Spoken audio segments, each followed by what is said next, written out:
eles aprendem muito melhor, porque eu também aprendo. Eu assisto todos os vídeos. Aquele vídeo lindo, eles precisam ver.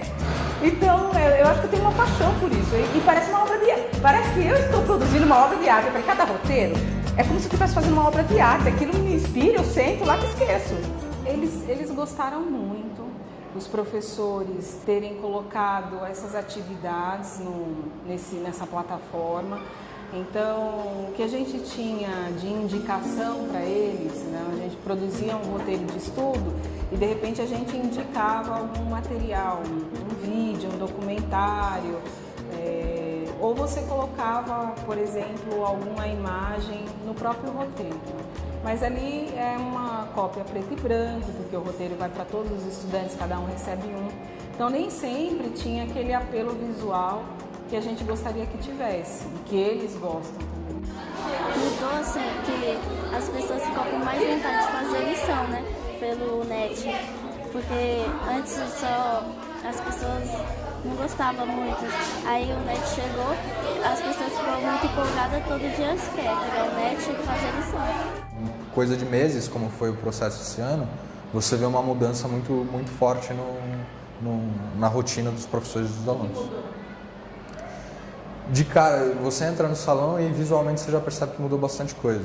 Então, quando a gente entra no salão, a gente já vê que é uma coisa tudo junto e misturado, né? Aluno usando o netbook na mesma mesa, um outro aluno usando papel e lápis. E pensando já na chegada dos netbooks para os estudantes, que esse, né, é, acima de tudo, um grande privilégio, né, para os nossos estudantes. E pensando na questão da implementação mesmo nesses últimos meses, da questão do que mágico, é uma ferramenta que pode ampliar e aprofundar e favorecer imensamente a aprendizagem dos estudantes.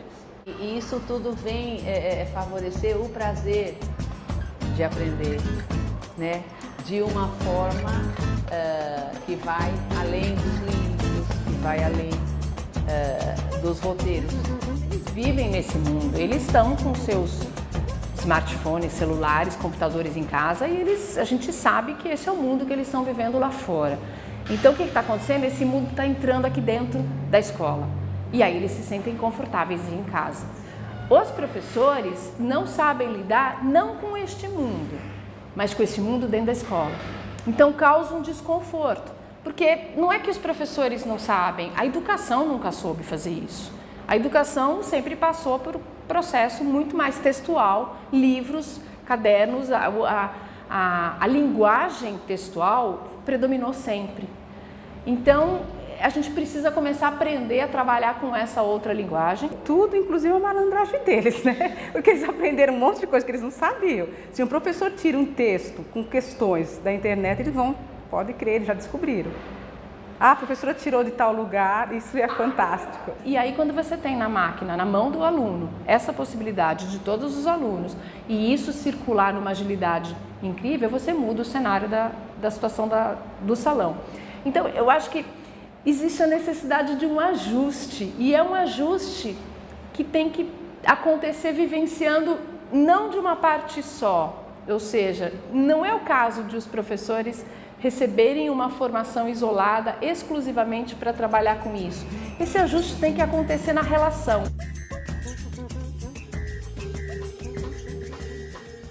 Não é essa transição analógica digital simplesmente que tem que acontecer.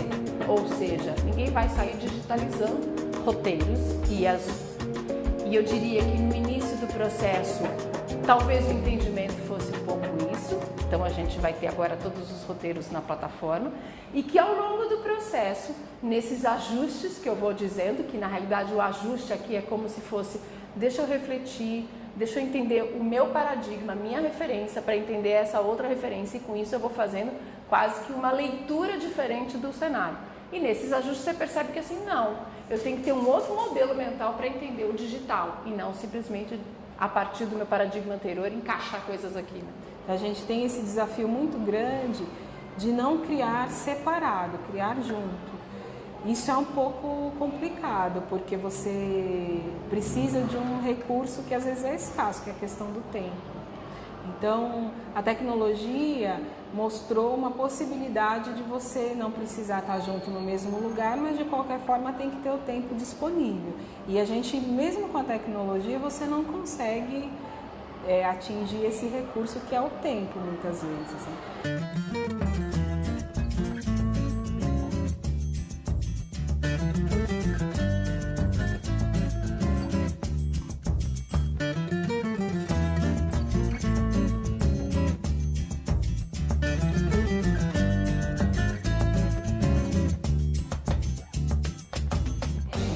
A possibilidade de conectividade foi um marco no projeto dessa escola, porque foi a partir do momento que se tem conexão aqui é que o projeto existiu. Isso foi explícito. Então eu acho que cada vez mais a gente, quando fala de uso de tecnologia, a gente está falando do uso de estar conectado à rede, que é muito mais do que a possibilidade de você ter um dispositivo digital na mão.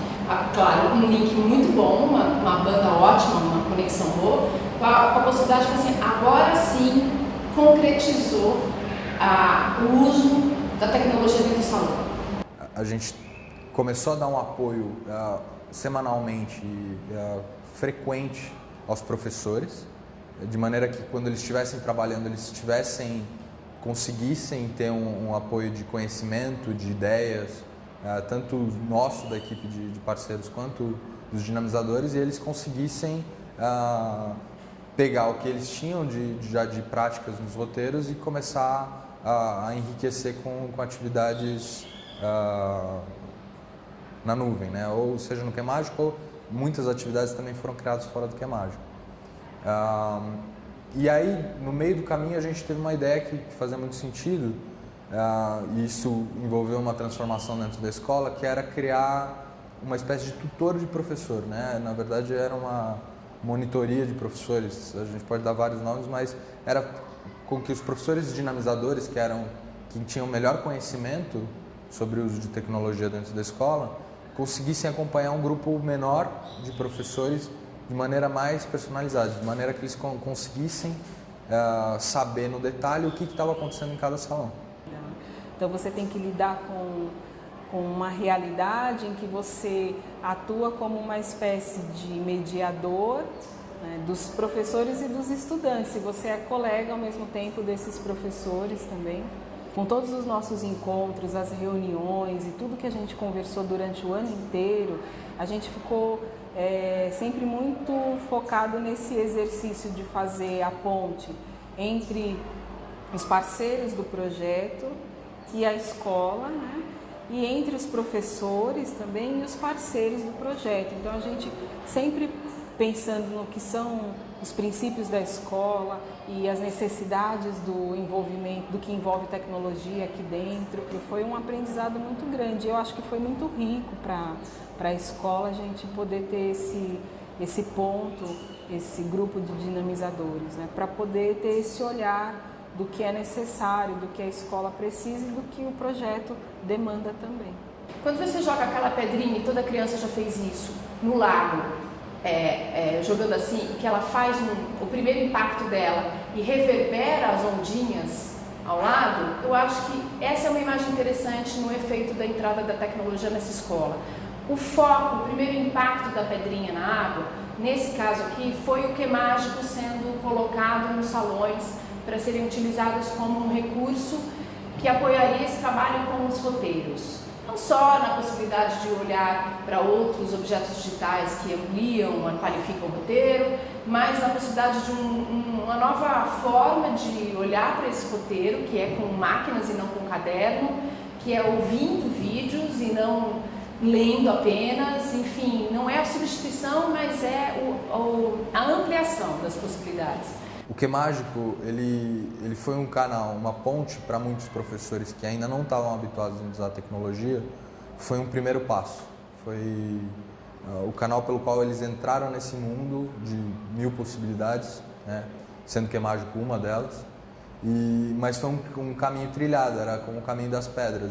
Então você vê possibilidades de professores inventarem outras usos com a tecnologia, oficinas de programação que aconteceram, Scratch, quer dizer, outras formas de uso vindas, ora dos professores, ora dos próprios alunos que demonstravam em suas pesquisas, faz com que você acredite que assim, esse é o início de um processo de instalar uma cultura digital dentro da escola e não simplesmente usar uma ferramenta e uma tecnologia.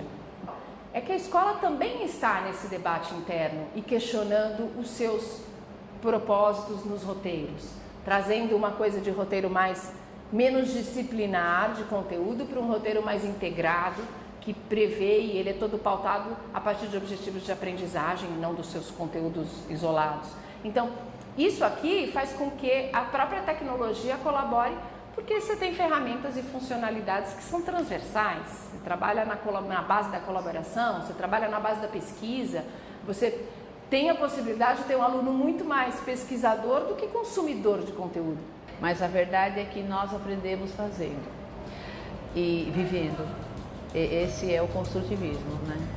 Então nós vamos construindo esse conhecimento e aprender a trabalhar em equipe, vivendo a equipe. Um desafio que eu acho que vai ser muito bacana, muito interessante, é começar o ano já com tudo isso que aconteceu agora.